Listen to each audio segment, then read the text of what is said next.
यदा यदा हि धर्मस्य ग्लानिर्भवति भारत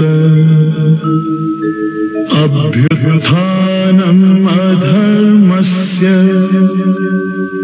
तदात्मानं सृजाम्यहम्। सर्वोपनिषदो गावो दुग्धा गोपालनन्दनः पार्थो वत्सः सुधीर्भोक्ता दुग्धं गीतामृतं महत् दुग्धं गीतामृतं महत्। सर्वेभ्यो नमः। उच्चारण के साथ आज की कक्षा को आरंभ कर लेते हैं। कोई प्रश्न है तो भी पूछ सकते हैं, प्रश्न नहीं है तो उच्चारण के साथ आरंभ कर लें।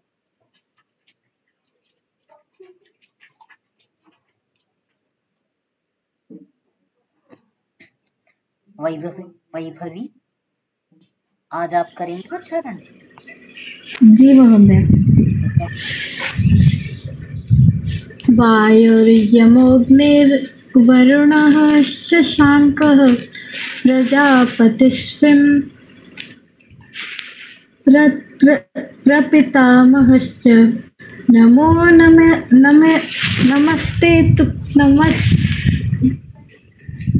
नमस्तेस्तु सहस्रकृत्वः पुनश्च भूयोऽपि नमो नमस्ते।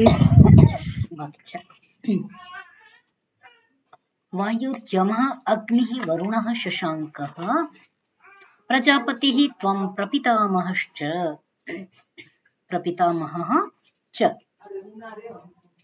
नमः नमः अस्ते अस्तु सहस्रकृत्वः पुनः च भूयः अपि नमः नमः ते। कः त्वं वायुः अस्ति, तुम वायु हो, सबके सृष्टि के कण कण में गए हुए हो, इसलिए तुम वायु स्वरूप हो। व्यापन करने से तुम वायु हो। यमः, सबका नियमन करने से तुम यम हो। सबके अग्रगामी होने से तुम अग्नि स्वरूप हो। सबके द्वारा वर्ण किए जाने से वरुण हो, अथवा सबके अंदर अंतर्यामी रूप से व्याप्त होने के कारण से भी तुम वरुण हो। शशांकः, समस्त संसार की जितनी भी उत्पत्ति है उन सब की उत्पत्ति के तुम क्या हो? आधार हो, अधिष्ठाता हो, इसलिए तुम प्रजापति हो। शशांकः कहते हैं जो समस्त ज्ञान जिसके बुद्धि में, जिसके अंतःकरण में स्थापित, अर्थात परमात्मा के हृदय में समस्त ज्ञान विज्ञान सब कुछ अंकित है, इसलिए वह शशांकः कहलाया। प्रजापति सबकी उत्पत्ति का निमित्त कारण, अधिष्ठाता होने के कारण से परमात्मा प्रजापति है। त्वं प्रपितामहश्च, तुम पितामह के भी प्रपितामह अर्थात आदि, सृष्टि के आदि पिता हो, जन्मदाता हो। नमः नमः ते अस्तु, बारंबार तुम्हारा नमस्कार होवे। सहस्रकृत्वः, हजारों बार तुम्हारा नमस्कार होवे। पुनश्च भूयः अपि नमः नमः ते, और न केवल 1000 बार अपितु उससे भी अधिक बार, भूयोपि भूयः, असंख्य बार तुम्हारा नमस्कार होवे, नमस्कार होवे। तो ये जो सभी पद वायु, यम, अग्नि, वरुण, शशांक, प्रजापति, प्रपितामह इत्यादि जो शब्द गिनाए हैं, ये सभी कहीं ना कहीं परमात्मा के गुणवाचक जो नाम हैं उनकी चर्चा है। हम दोनों को देख करके कहीं ना कहीं कई बार कि कौन सा भगवान श्री कृष्ण के लिए विशेषण है, कौन सा परब्रह्म के लिए है, इसमें अंतर नहीं कर पाते हैं, परंतु हमें इन सूक्ष्म अंतरों को पहचानना होगा और उनके यथार्थ तक पहुंचना होगा, तभी हम गीता के वास्तविक अर्थ को जान सकते हैं। तो यह परमपिता परमात्मा परब्रह्म के लिए ये विशेषण आए हैं, उसके लिए नमस्कार की बात कही गई। अग्रिम श्लोक देखें। मैं पढ़ दूं मैडम? हाँ जी। नभः पुरस्तादथ पृष्ठतस्ते नमोऽस्तु ते सर्वत एव सर्वः अनन्तवीर्यामित विक्रमस्त्वं सर्वं समाप्नोषि ततोऽसि सर्वः। नमः पुरस्ताद, ये भी नमस्कार वाचक ही आपकी कृतज्ञता प्रकट कर रहे हैं। जब उस परब्रह्म का स्वरूप अर्जुन की जानकारी में आ गया, अर्जुन के ज्ञान में परब्रह्म का ज्ञान जब अंकित हो गया, उसको जानकारी हो गई, तब अर्जुन उस पर अपनी कृतज्ञता व्यक्त करते हुए कह रहा है कि पुरस्तात् नमः अथ पृष्ठतः ते नमः। हे सर्व, हे ते सर्वतः एव नमः। अस्तु हे अनंत वीर्य, त्वम् अमित विक्रमः सर्वं समाप्नोषि ततः सर्वः असि। हे परब्रह्म, आपको सामने से भी नमस्कार, अर्थात प्रत्यक्ष समस्त वस्तुओं को देखते हुए भी आपका नमस्कार। पृष्ठतः अपि नमः, आप हर वस्तुओं के अंदर भी विद्यमान हैं, अतः आपको पीछे से, आगे से, सामने से, है ना, हर वस्तु के हर निमित्त में, आधार में आप हैं, ऐसा मान करके मैं आपको पीछे भी नमस्कार करता हूँ, अपनी जानकारी में भी नमस्कार करता हूँ, अप्रत्यक्ष रूप से भी नमस्कार करता हूँ, सब ओर से आपको ही नमस्कार करता हूँ ना।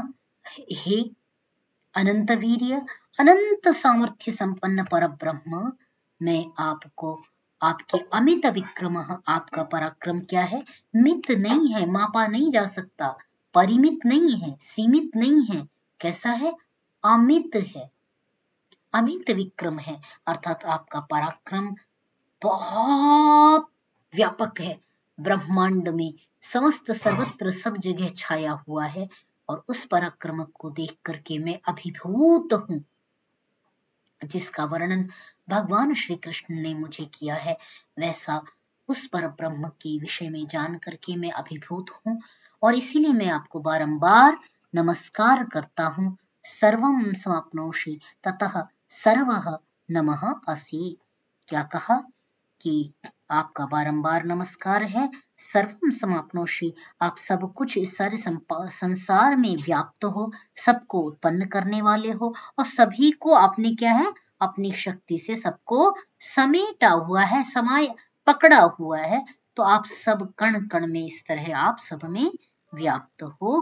ततः सर्वः असि, इसीलिए आप सर्व शब्द से कहे जाते हैं, विश्व शब्द से कहे जाते हैं, अर्थात आप विश्व हैं, आप दयालु हैं, आप कृपालु हैं, आप वायु हैं, आप यम हैं, अग्नि हैं, वरुण हैं, तो जितने भी इस तरह के विशेषण हैं वो आप ही के हैं, क्योंकि आप सर्व हो।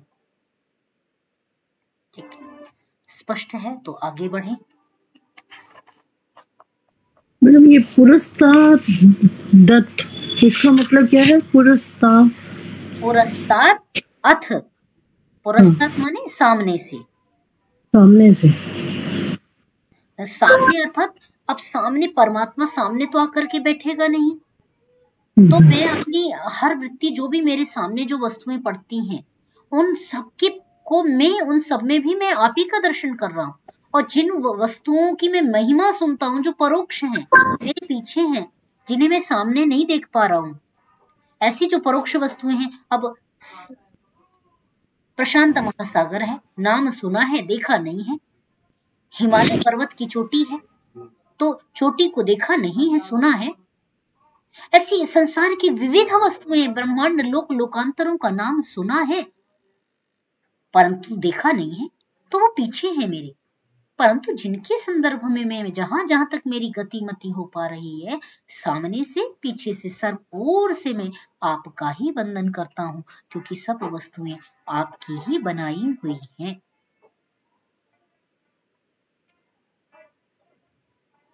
स्पष्ट? जी वो सखेति मत्वा प्रसभम यदुक्तम हे कृष्ण हे यादव हे सखेति अजानता महिमानंत वेदम मया प्रमादात प्रणयेन वापि। अब ये श्लोक मध्य में जो ये डाला गया है, ये प्रक्षिप्त है, प्रक्षिप्त कहा जा सकता है, क्योंकि प्रथम प्रसंग से इसका भिन्न है और इसे हम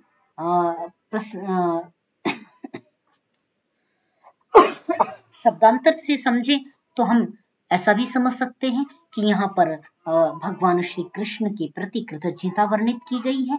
उन्होंने जिस परब्रह्म का दर्शन कराया अर्जुन को, वह अर्जुन भगवान श्री कृष्ण जो माध्यम है, निमित्त बन रहे हैं परब्रह्म को बताने के लिए, उनके प्रति अर्जुन अपनी कृतज्ञता व्यक्त कर रहा है। तो इस प्रकार भी आप यहाँ पर इसको इस प्रकार भी स्वीकार कर सकते हैं। ठीक है। कहा हे सखेति, हे सखा अर्जुन, मया तव महिमानम अजानता। सखा इति मत्वा प्रमादात् प्रणयेन वा यत् प्रसभम। हे कृष्ण हे यादव हे सखेति इति इदम यत् उक्तम। कहा, क्या कह रहे हैं कि हे श्री कृष्ण, हे यदुवंशी यादव, हे सखा, हे मित्र,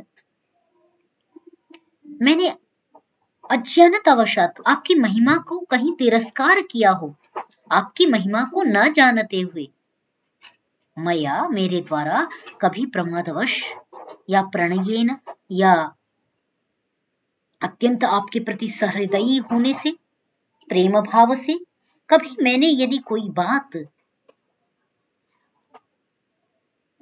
हठपूर्वक कह दी हो, है ना, प्रसभम उक्तम, कुछ भी यदि मैंने ऐसा कहा हो, तो आगे फिर उसको अग्रिम श्लोक में स्वीकार करेंगे। यदि प्रसभ से मैंने कुछ कह दिया हो तो मुझे क्षमा करें। ये आगे वाले श्लोक में देखेंगे। यहाँ कह रहे हैं तत् क्षामये त्वाम अहम प्रमेयम। यहाँ ये श्लोक का जो संदर्भ है वो दूसरे श्लोक में आके पूर्ण हो रहा है, इसलिए वहां पर बात अधूरी रह गई कि उसको मैं न जानता हुआ जो कुछ भी मैंने कहा, इतना। अब दूसरा श्लोक देख लें। यच्चावः सार्थ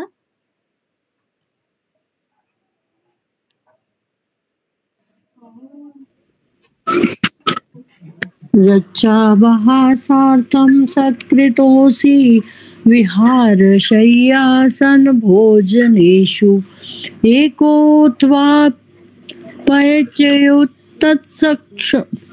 समक्षं तत्क्षामया त्वामहं प्रमेयम्। तत्क्षामये त्वामहम प्रमेयम्। क्षामये, है ना। यत् च अवहासार्थम असत्कृतः असि। कभी हास परिहास में मैंने आपका तिरस्कार किया हो। असत्कृतः असि, मेरे द्वारा असत्कृत किए गए हों। कब कब कह रहे विहार शय्यासन भोजनेषु, कभी हम साथ साथ भ्रमण कर रहे हों, कभी शय्या सोने जा रहे हों, आसन में बैठे हों, कभी साथ भोजन कर रहे हों, तो मैंने कुछ हंसी मजाक में आपका कभी आपका तिरस्कार किया हो, अपमान किया हो, है ना।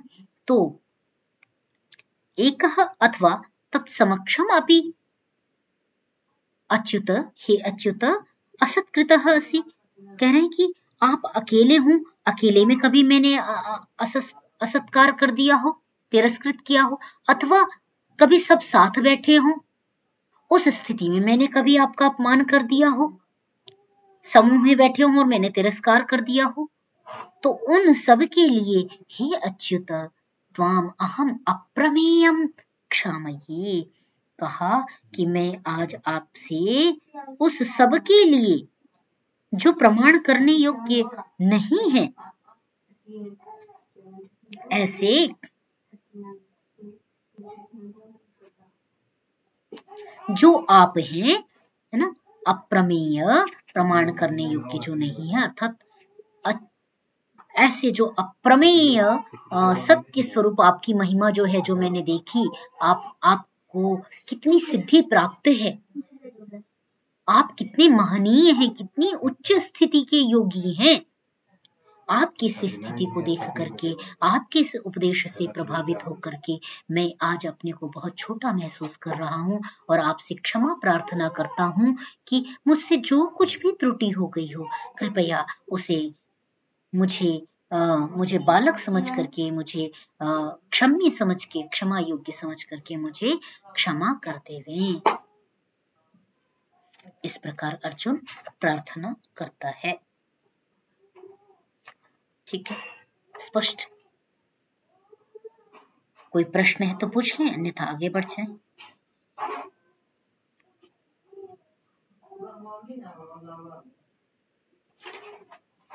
आगे उच्चारण कर लें।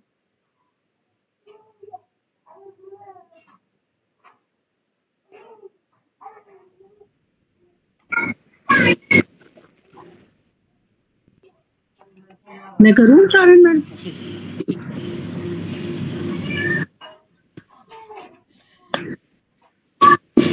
पितासि लोकस्य चराचरस्य त्वमस्य पूज्यश्च गुरुर्गरीयान् न त्वत्समोऽसत्यभ्यधिक कुतोऽन्यो लोकत्रये प्रतिम प्रभाव। कहा आप क्या हैं? अस्य लोकस्य चराचरस्य पिता असि, त्वम् अस्य लोकस्य पूज्यः गुरुः गरीयानसि। कह रहे इस चर अचर लोक के आप पिता हैं। फिर ये जो बात जो यहाँ पर पिता भाव से जो कह रहे हैं, तो कभी लगता है ये परमात्मा के लिए है, परब्रह्म के लिए। अब जब प्रकरण भगवान श्री कृष्ण का आरंभ कर दिया, तो फिर ये प्रकरण जो पिता की बात आई, लोक लोकांतर की चर अचर की बात कर रहे हैं, तो ये अतिव्याप्ति हो गई भगवान श्री कृष्ण के संदर्भ में। तो कहीं ना कहीं ये मध्य के जो श्लोक जो दिखाई देते हैं, ये 41, 42, 43 इत्यादि, ये प्रक्षिप्त प्रतीत होते हैं, जो अध्ययन, गहन अध्ययन के पश्चात ही इनका यथासंभव विवेक द्वारा निश्चय किया जा सकता है। ये मेरी दृष्टि में ये प्रक्षिप्त प्रतीत होते हैं, है ना, कि वहां यहाँ कह रहे हैं कि आप इस चर अचर लोक के पिता हैं, आप पूज्य हैं, गुरु हैं, गरी हैं, श्रेष्ठतम हैं, न तत्वत्समः, आपके बराबर कोई नहीं है, तो फिर आपसे अधिक होने का तो कोई सवाल ही नहीं है।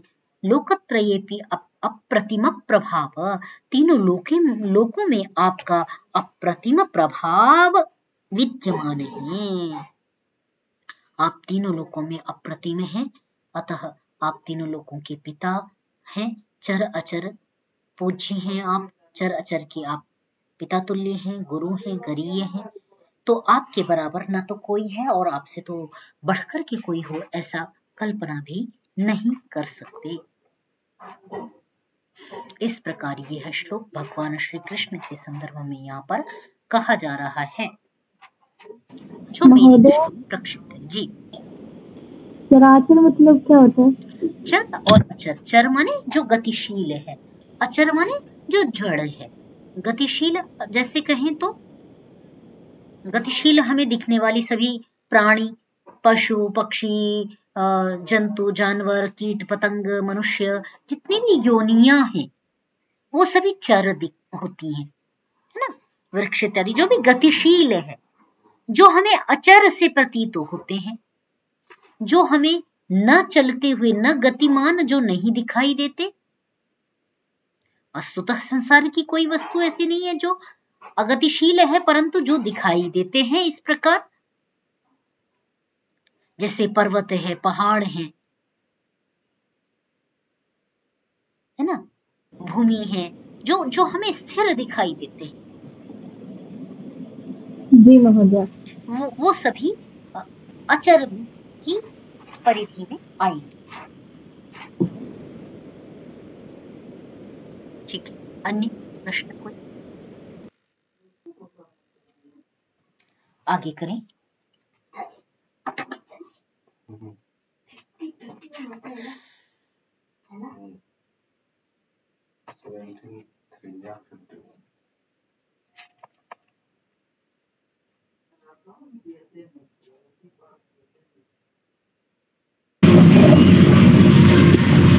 तस्मात् प्रणभ्ये प्रणिधाय कायं प्रसादये त्वां हमीशमयि ज्ञेयम् पितेव पुत्रस्य सखेव सख्यो प्रिय प्रिया याहर्षि देव सोढुम्। यह श्लोक में भगवान श्री कृष्ण के संदर्भ में कहा गया है। यह भी प्रक्षिप्त की कोटि में विद्यमान है। तस्मात् प्रणम्य प्रणिधाय कायम, कह रहे हैं इसलिए चूंकि आप पिता तुल्य हैं, गुरु तुल्य हैं, गरीय हैं, इस कारण से मैं प्रणाम करके, प्रणिधाय कायम, अपने शरीर को झुका करके, नमस्कार करके, श्रद्धा पूर्वक आपके चरणों में झुक करके, अपने काया को, शरीर को झुका करके, त्वाम अहम ईड्यम ईशम प्रसादये, आप जो ईड्य स्तुति करने योग्य ईश है उसकी मैं प्रसादये स्तुति करता हूँ। जैसे पिता एव पुत्रस्य सखा एव सख्युः प्रियः प्रियायाः अर्हसि देव सोढुम्, कह रहे हैं जैसे पिता पुत्र के द्वारा की गई त्रुटियों को क्षमा कर देता है, सखा अपने मित्र की त्रुटियों को, सख्युः सखा के दोषों को क्षमा कर देता है, जैसे प्रिय अपनी प्रिया के दोषों को क्षमा कर देता है, अपराधों को क्षमा कर देता है, वैसे ही हे देव आप मुझे सहन करें, आप मुझे सहन करने योग्य होवें, अर्थात मेरी जो त्रुटियां हैं, मुझसे जो गलतियां हुई हैं, उन्हें सहन करके मुझे क्षमा दान कर देवें, ऐसी मैं आपसे प्रार्थना करता हूँ। ठीक है, ठीक है, स्पष्ट है?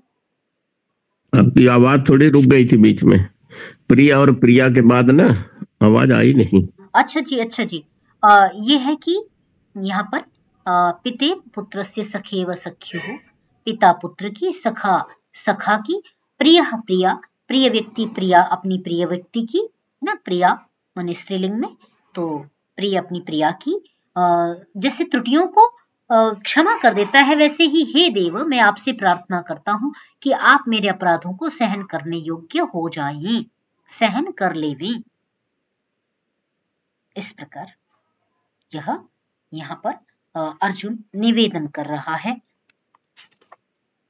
ठीक है, यहाँ अस्पष्टता कहीं हो, कुछ कोई प्रश्न है, जिज्ञासा है तो रख लेवे,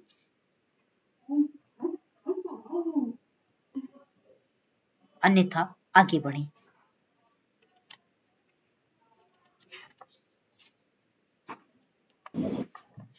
वैभवी उच्चारण कर लें।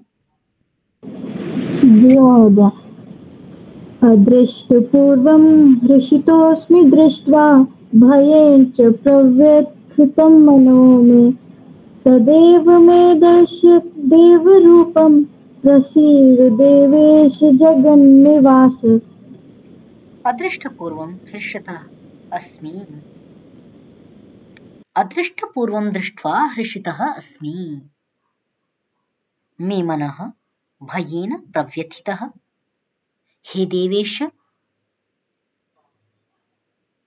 हे जगन्निवास, प्रसीद आप प्रसन्न हो जाइए, मे मनः नहीं, हे देव मे तत् एव रूपम दर्शय, पुनः कह रहे हैं कि जो मैंने पहले नहीं देखा था उसे देख करके मैं अत्यंत आह्लादित हूं, गदगद हूं। अदृष्टपूर्वम दृष्ट्वा हर्षितः अस्मि, जो पहले मैंने नहीं देखा था, ऐसा विराट स्वरूप आपका देख करके, आपके विषय में जान करके, या पर ब्रह्म का जो स्वरूप आपने मुझे दिखाया है, वर्णित किया है, जो चर्चा की है, उसको सुन करके ऐसा साक्षात प्रतीत होता है कि मैंने उसका दर्शन कर लिया और मैं अत्यंत गदगद हूँ। भयेन च मे मनः प्रव्यथितम, मेरा मन भय से व्यथित है, जो पहले भी कांप रहा था, परंतु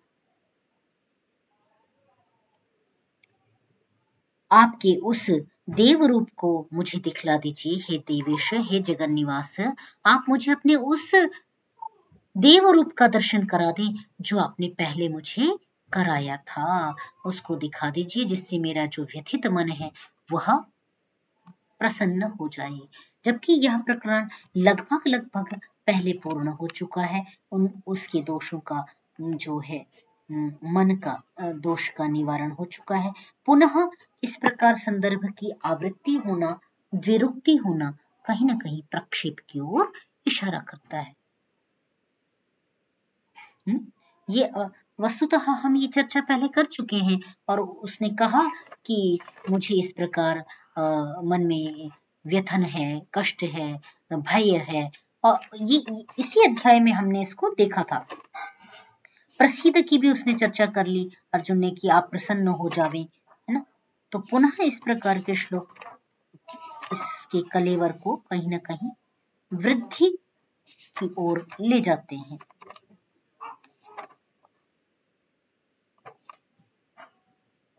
ये देखिए, ये इसी 11वें अध्याय के 23वें श्लोक में आप देख रहे हैं, रूपम महत्ते बहुवक्त्र नेत्रम महाबाहो बहुबाहुरुपादं बहुदरं बहुदष्ट्राकरालं दृष्ट्वा लोकाः प्रव्यथिताः तथा अहम्, है ना। इससे पहले भी 20वें श्लोक में भी देखेंगे, लोकत्रयं प्रव्यथितं महात्मन, उसके अद्भुत रूप को देख करके मैं प्रव्यथित हूँ। पश्यामि विश्वेश्वर विश्वरूप, उसके रूप की चर्चा कर ली। तो बार बार पश्यामि देवांस्तव देवदेहे, बारंबार वही बात कही जा रही है। फिर इस प्रकार यदि द्विरुक्ति आती है तो कहीं ना कहीं आवृत्ति दोष दिखाई देता है यहाँ पर। ठीक है, चलिए। और जब ये अध्याय प्रारंभ किया, वहीं पर ही कहा था कि मेरा मोह व्यपगत हो गया। ये अध्याय 11वां अध्याय जहां प्रारंभ किया था, देखेंगे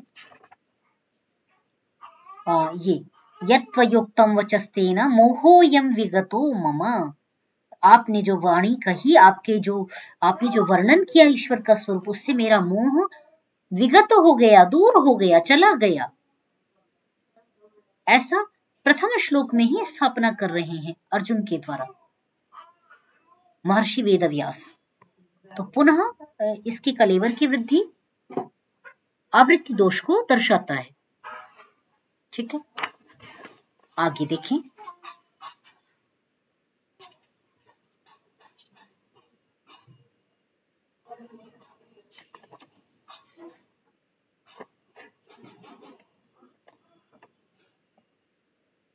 उच्चारण कर लें।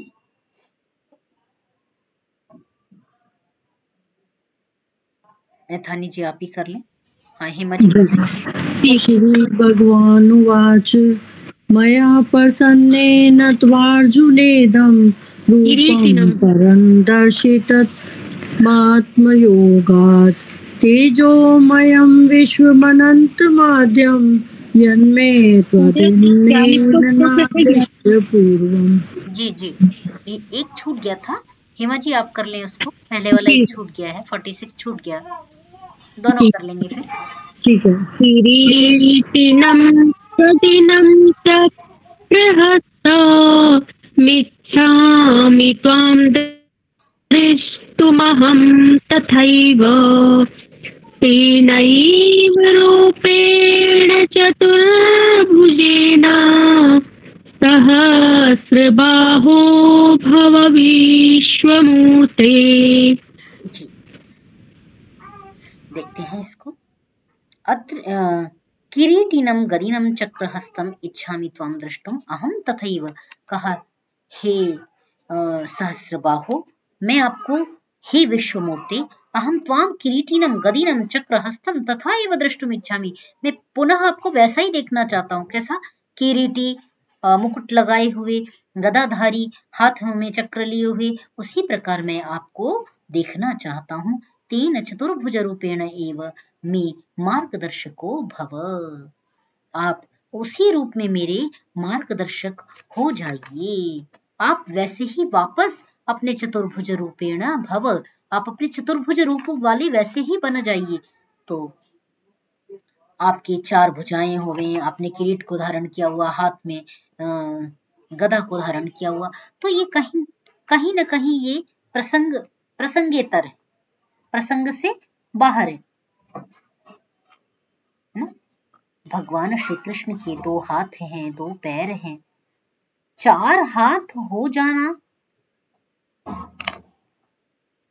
जैसे 4 दश मुख का होना किसका प्रतीक है? 10 विद्याओं का प्रतीक है। ब्रह्मा के 4 सिर किसके प्रतीक है? 4 वेदों का ज्ञाता होने के प्रतीक है। तो 4 शस्त्र हैं उनके हाथों में, ये प्रतीक रूप में तो हम मान सकते हैं। इस प्रकार वो माने धनुष भी चला लेते हैं, भाला भी चला लेते हैं, चक्र भी चला लेते हैं, है ना, और तलवार भी चला लेते हैं। इस रूप में देखें तो स्पष्ट होता है कि वो 4 हाथ, परंतु 4 हाथ होना, ये जो कथन है कि 4 भुजाओं वाला मैं आपको देखना चाहता हूं, तो कहीं कहीं ये अपनी अपनी जो हमारा चिंतन था, हमने उसे शास्त्रों में डाल दिया, उसमें डाल करके उसे उसकी भाषा उसको मिश्रित इस प्रकार कर दिए श्लोक, जो लगे कि उसी के हैं, परंतु प्रसंगेतर होते हैं, तो प्रतीत होते हैं कि ये कहीं ना कहीं बाहर के हैं, है ना। किरीटीधारी, गदाधारी, वो इतने बड़े दिव्य पुरुष योगेश्वर, जैसा उनको इसी अध्याय में प्रारंभ में कहा गया कि योगेश्वर श्री कृष्ण, भगवान श्री कृष्ण,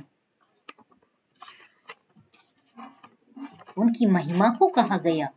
ऐसे जो महायोगी भगवान श्री कृष्ण हैं, वो किरीटी इत्यादि हैं, राजा हैं, परंतु उनकी आसक्ति तो किसी में भी नहीं है, तो उनको उस प्रकार दर्शा देना ही सब कुछ नहीं है, संभवतः है या प्रक्षिप्त है। बाकी आपका क्या विचार है वो आप शेयर कर सकते हैं।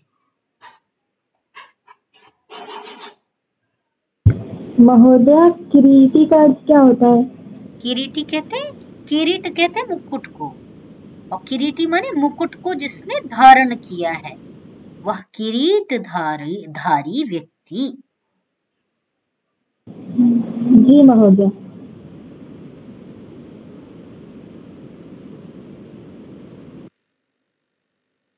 और कहें। मुझे लगता है जी ये अर्जुन अब कह रहा है भैया बहुत दिखा लिए, सामान्य रूप में आ जाइए, जो सारथी स्वरूप है। जी जी। अब मेरी जो अज्ञानता थी वो भ्रम दूर हो गया है, पूर्व रूप में है ना, मुझे ऐसा लग रहा है। क्योंकि पूर्व रूप जो विराट रूप से पूर्व जो रूप था सामान्य सारथी वाला, ऐसा मुझे लग रहा है। अंतिम श्लोक है क्या है? मैं एक्चुअली देख नहीं पा रहा हूँ। नहीं, अभी अंतिम नहीं है, अभी 55 तक हमें जाना है। अरे बाप रे बाप, ऐसा लग रहा है क्योंकि पढ़ नहीं पाया हूँ 2 दिन से मैं। ऐसा हो सकता है कि कृष्ण कह दिया हो भैया अब हम देख लिए हैं, आप सामान्य रूप में आ जाए, ऐसा लग रहा है हमें। जी जी जी। तो इसे देखें, मनन करें, चिंतन करें और फिर चर्चा करें। ठीक है।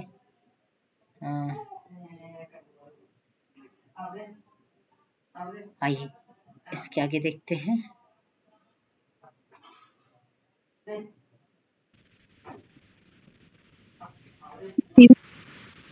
श्री भगवानुवाच मया प्रसन्नेन मया प्रसन्नेन तवार्जुनेदं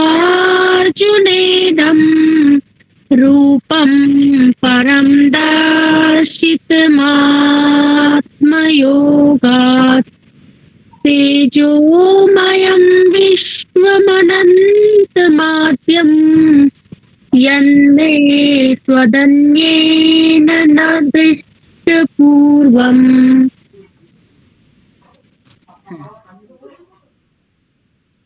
कहा भगवान श्री कृष्ण कहते हैं, मया प्रसन्नेन तव अर्जुन इदम रूपम परम दर्शितम आत्मयोगात्। आत्मयोगात् परम रूपम तव दर्शितम तेजोमयं विश्वम अनंतम आद्यम यन्मे त्वत् अन्येन न दृष्टपूर्वम्। भगवान श्री कृष्ण कहते हैं कि हे अर्जुन, मैंने तुम्हें अत्यंत प्रसन्न होकर के तुम्हें अपना यह पर रूप दिखाया है, अर्थात जो मेरा परम रूप था, श्रेष्ठ रूप था, वह मैंने तुम्हें दर्शाया है। यह तेजोमय रूप है, विश्वम अनंतम आद्यम, और आद्य रूप है, प्रथम रूप है।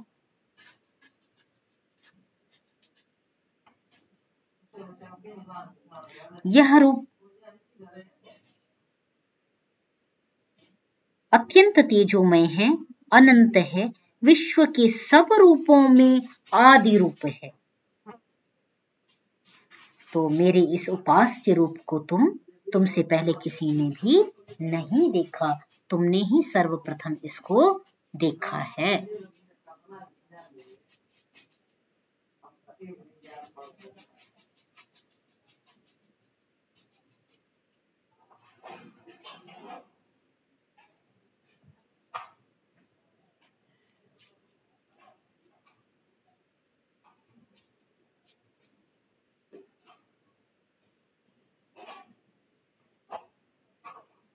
ठीक है, एक और कर लेते हैं।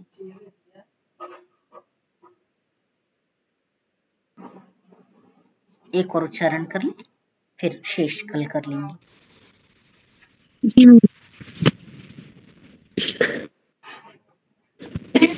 न वेद यच्चाध्ययनैर्न दानैर्न च क्रियाभिर्न तपोभिरुग्रैः एवं रूपः शक्य अहं त्रिलोके।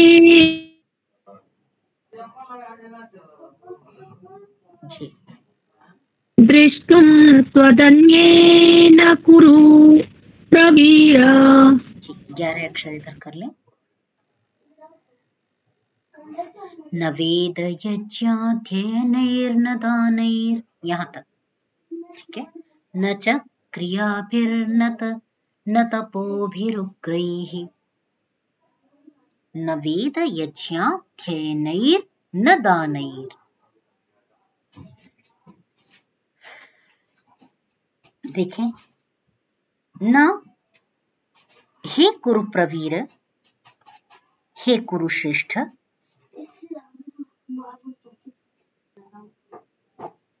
न वेद यज्ञैः, अहं न वेद यज्ञ अध्ययनैः न दानैः न क्रियाभिः न उग्रैः तपोभिः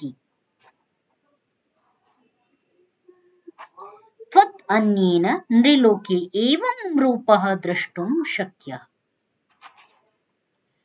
कहते हैं, हे कुरुश्रेष्ठ, इस मनुष्य लोक में इस प्रकार कोई भी वेद के द्वारा, यज्ञ के द्वारा, अध्ययन के द्वारा, दान के द्वारा, उग्र तप के द्वारा, किसी भी प्रकार की क्रियाओं, हठ क्रिया से या सामान्य प्राणायाम की क्रिया, किसी भी क्रिया से वो मुझे इस प्रकार से, इतना मेरा विशाल रूप तुम्हारे अलावा आज तक किसी ने भी नहीं देखा, नहीं देखा जा सकता है। कोई संभव हो ही नहीं सका तुमने ही मुझे इस रूप में इस प्रकार देखा है। ऐसा भगवान श्री कृष्ण कहते हैं कि यह स्वरूप मैंने अपना विराट स्वरूप तुम्हें ही दर्शाया है। महिमा आदि जो सिद्धियां मैंने प्राप्त की हैं वो उसके माध्यम से मैंने यह विराट स्वरूप केवल तुम्हें दर्शाया है। आज तक कोई भी मुझे इस रूप में नहीं देख सका कि मेरे पास कितनी शक्तियां विद्यमान है। ऐसा इसका प्रदर्शन मैंने कभी भी नहीं किया। और इसे वेद आदि यज्ञ आदि के द्वारा, दान के द्वारा, उग्र तप इत्यादि के द्वारा भी से इस प्रकार कोई मेरे अंदर की इस शक्ति को देख नहीं सकता था, जिसे मैंने तुम्हें दर्शाया है। तुमसे प्रसन्न होकर के मैं यह दिव्य दर्शन तुम्हारे लिए केवल रख रहा हूं, जिससे तुम्हें तुम्हारे मन में विवेक जागृत हो और उस विवेक से तुम धर्म के पक्ष में खड़े होकर के निमित्त बन करके निमित्त मात्रम भव सव्यसाचिन, हे सव्यसाची तुम निमित्त बन करके उस अधर्म में खड़े जिनका भाग्य पहले ही लिखा जा चुका है, उनके भाग्य का उनका विनाश करो। ऐसा इन श्लोकों में कहा जा रहा है। आगे भी यही प्रकरण भगवान श्री कृष्ण का, ये 2 श्लोक इसमें भी और है, नहीं संजय का है एक के बाद। महोदय जी, उग्र तप क्या होता है? उग्र तप क्या होता है? उग्र तप माने जो अत्यंत कठिन तपस्याएं हैं, जैसे किसी में भोजन नहीं कर रहा है, अत्यंत कठिन, जिनको करना बहुत कठिन हो, या कोई एक पैर पे खड़े होकर तपस्या कर रहा हो, अग्नि के सामने खड़ा होकर के अग्नि जला ले और उसके सामने खड़ा होकर तप कर रहा हो, 14 दिन 15 दिन भोजन बिना ग्रहण किए वो तपस्या कर रहा हो, 18 घंटे निरंतर समाधि में बैठ रहा हो। इस प्रकार बहुत प्रकार हो सकते हैं जो उग्र तप, 24 घंटे कोई निरंतर समाधि में बैठा हो, तो कठिन तप के द्वारा भी उसको प्राप्त नहीं किया जा सकता, ऐसा कहा जा रहा है। एक श्लोक और कर लेंगे तो भगवान श्री कृष्ण वाला ये जो कथन है वो समाप्त हो जाएगा, फिर अर्जुन संजय का आरंभ होगा, या रहने दे कल ही कर लेते, ठीक कल कर लेते हैं, शांति पाठ कर लेते।